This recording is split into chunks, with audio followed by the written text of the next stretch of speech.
자, 그런 상황에서 이제 투스크 폴란드 총리가 2027년 나토와 러시아의 대규모 충돌 가능성을 또 언급을 했어요. 제가 지금 드린 말씀이 뭐였죠?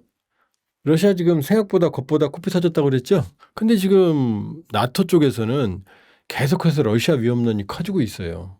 오죽하면 방위비, 국방비 1%, 2% 쓰던 나라들이 직접비 3.5%, 간접비 1.5%, 5%까지 늘린다고 그랬잖아요. 그러니까 루소포비아, 러시아가 나토를 추가로 공격할 거다라는 얘기들이 또 새로운 전쟁을 준비한다라는 얘기들이 지금 흘러나오고 있거든요. 그러나 말씀드렸어요. 지금 러시아가 가졌던 러우 전쟁 이전 장비들, 중장비들이 거의 70% 이상이 파괴됐다는, 손실됐다는 평가가 거의 신빙성이 높거든요. 최근에는 러시아의 기갑 장비 비율들이 파괴되는 비율들이 줄어요. 현저하게 줍니다. 그럼 러시아가 전쟁을 잘하느냐? 아니죠. 기갑 장비를 투입을 못하고 있는 거예요. 그러니까 뭐가 나타나요? 일반 차량을 개조한 기동부대 아니면 모터사이클, 오토바이 부대까지 나타납니다. 왜냐하면 기동성 있게 이동을 해야 되는데 기갑 장비로 보호를 못하니까. 그러니까 지금 기갑 장비를 투입을 해야 되는데 장갑차, 탱크를 투입을 해야 되는데 투입을 못하고 있거든요. 뭐 일각에서 러우 전쟁 뚜껑 열어보니까 드론이 최고고 탱크 장갑차가 소용없다더라. 아니, 안 그래요. 드론이 처음 등장하니까 생소한 거고 드론 전법 이런 것들에 지금 아직 체계화되지 않으니까 이런 일들이 벌어지는 거지. 자, 그럼 기갑 장비가 왜 필요 없으면 폴란드가 우리 거의 구조어치 K2 탱크 사가죠? 180대. 그거 왜 사갑니까? 구조어치를. 필요한 거예요. 러우 전쟁은 대규모의 평원이고 은폐 은폐가 안 돼요. 여기 신속하게 이동하려면 장갑차가 병력을 보호해야 되니까. 그다음에 신속하게 이동해서 사격을 가하려면 탱크가 필수예요. 없으니까 못 쓰는 것뿐이에요. 양측 다. 그러니까 이런 상황에서 지금 러시아가 어마어마한 타격을 입고 지금 푸틴 살아생전에 전전 이전으로까지 돌아갈 가능성 회복 절대로 주기도 못합니다. 러시아가 제가 10,000대 이상 11,000대 탱크 부서졌다고 그랬죠. 러시아 1년 풀 가동에도 탱크 생산량이 200대에 못 미쳐요. 200대는 많이 만들어내는 거예요. 10년 만들어봐야 2,000대잖아요. 근데 왜 이런 러시아의 처지를 두고도 나토가 자꾸 루소포비아, 이 러시아에 대한 어떤 위협을 키우느냐? 나토 책임이에요. 자, 영국의 주력 탱크가 챌린저거든요. 이게 한 200 수십 대 됩니다. 그 다음에 독일 그 유명한 레오파르드 전차가 한 300 수십 대 돼요. 프랑스 르클레르크 전차가 한 400대 좀 넘거든요. 영국, 프랑스, 독일 3대 강국, 이탈리아까지 쳐도 주력 탱크가 1,000대 내외입니다. 그런데 대한민국은 탱크가 몇 대인지 아세요? 2,300대 내외예요. 그러니까 이 무슨 얘기냐? 유럽의 나토는 그동안 전쟁이라는 건 없을 거로 생각하고 정말로 탱자탱자 국방비 줄이고 복지비 쓰고 유럽에서 나토가 약속했던 2%도 지키지 않았고 그러니까 너무나 국방에 소홀했던 거예요. 그러니까 너무나 겁나잖아요. 지금 전쟁이 터지니까. 그러니까 지금 급속하게 국방비를 올리고 러시아의 위협을 체감을 해야 되니까 그래야 국민적 동의를 얻을 거 아니에요. 복지비를 줄여야 되니까. 그다음에 폴란드는요. 폴란드는 우크라이나가 뚫리면 바로 뚫리니까 지금 폴란드는 4%도 넘겼어요. 러시아가 6.3% 쓰는데 전쟁 중인 러시아가 폴란드는 사활을 걸었어요. 왜냐? 러시아하고 폴란드는 한일 관계 곱하기 100쯤 될 정도로 사이가 나쁘거든요. 스탈린이 폴란드의 장교 포로를 거의 2만 명 내외를 학살한 적도 있어요. 포로를. 왜? 폴란드가 강해질까 봐. 풀어주면. 그러니 폴란드는 러시아하면 치를 떠는데 우크라이나 사태를 겪고 나니까 어떻게 해요? 굶더라도 우리는 무긴 산다거든요. 그러니까 K9 자주포, K2, FA50부터 지금 막 사가는 거죠, 지금. 정신없이.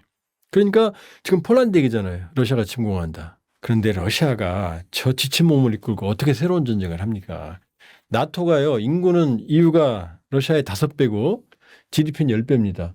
제가 러시아가 국방비 전쟁 6.3% 쓴다고 그랬죠? 자, 독일 5% 쓰기로 했어요. 1.5%는 뭐 건물이나 방벽이나 이런 거니까 직접비는 아닙니다. 3.5%만 해볼게요. 독일만 해도 러시아 GDP의 2배거든요. 그럼 러시아 입장에서는 독일이 7% 쓰는 거 아니에요. 러시아 기준으로 보면. 독일 하나도 못 당해요. 그렇게 따지면은. 근데 러시아가 새로운 전쟁을 한다? 이 지도를 한번 보시면 이게 지금 빨간 이 네모난 표시들 있죠? 네모난 상자 같은 표시들. 이게 러시아 부대 배치도입니다. 러시아 부대 배치도. 자, 지금 빨간 게 다 어디가 있어요? 지금 우크라이나, 러시아 이쪽에 그 접경 지역, 나토 접경 지역에 모여 있죠? 여기 한 7, 80%의 부대들이 파란 건 이제 우크라이나 부대입니다. 7, 80%의 부대들이 러우 전쟁과 나토의 지금 그 접경 지역에 몰려 있습니다. 몰려 있습니다. 그럼 나머지는 어디 있죠? 요 가운데 길게 띠가 있죠? 이거 어디예요? 이게 중국과의 북중 접경 지역에 지금 부대가 배치돼 있어요. 중국과 러시아 사이에. 자, 사람들이 중국하고 러시아하고 친한 것 같죠? 중국과 러시아는 영토 때문에 전쟁까지 한 적이 있고요. 전략적 이해관계, 경쟁과 협력관계가 동시에 존재해요. 자, 내부엔 부대가 있어요, 없어요? 아무것도 없잖아요, 지금. 그 다음에 저 맨 위에 가볼게요. 여기 맨 위에 북극 쪽에 있는 여기 또 빨간 게 생겼죠? 이거 전에 이거 없었어요. 러우 전쟁 전에는. 이게 왜 생겼느냐? 요 옆에 있는 게 핀란드거든요. 근데 핀란드가 중립국이었는데 이번 러우 전쟁 터지는 거 보고 핀란드가 어떻게 했어요? 나토에 가입했잖아요. 핀란드는 2차 세계대전 때 겨울전쟁이라고 그래서 소련 스탈린하고 싸웠어요. 그래서 많은 영토를 뺏겼거든요. 그렇지만 이 핀란드는 이제 너무나 잘 싸웠어요.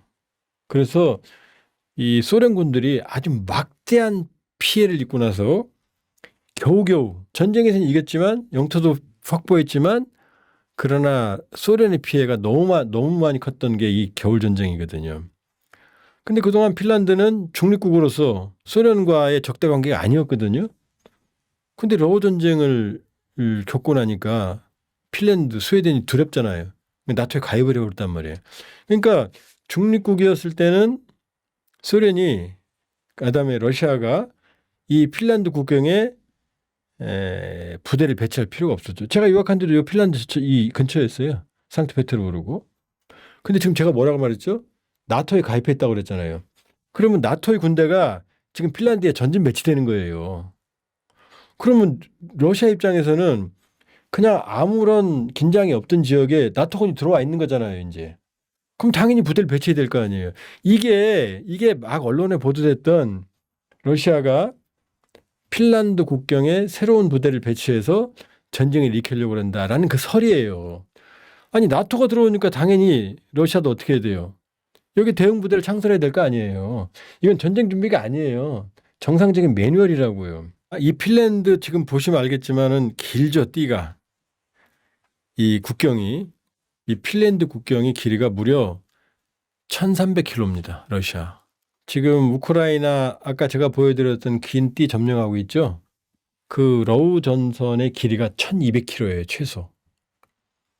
우리 그 군인들 고생하고 있는 DMZ 있죠? MDL 군사분계선 248km입니다.